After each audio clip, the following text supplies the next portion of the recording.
मौजूद है।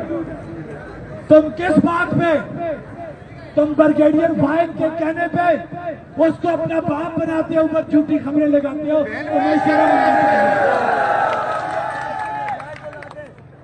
हमने हमेशा दारू की इज्जत की, हमने हमेशा पाकिस्तान की सालवियत की बात की, लेकिन आज आईएसआई का एक ब्रिगेडियर फाइल यहां पे बैठ के प्लान करके पाकिस्तान के अंदर से 9 मई की तरह का सानिया बनाने के लिए गुंडे लेके आए, उनको असला दे, उनको असला दे और नाते कश्मीरियों के ऊपर वो फायरिंग कराए।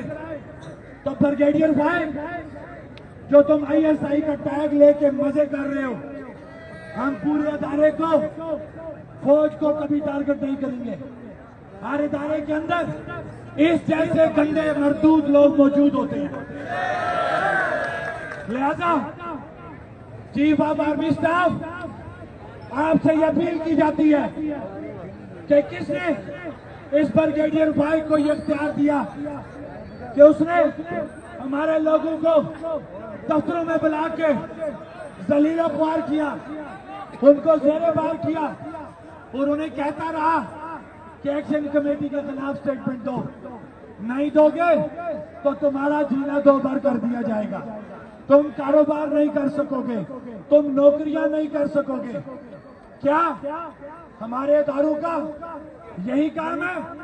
नहीं, हमारे इदारों का काम बॉर्डर पे जाके डिफेंस करना है।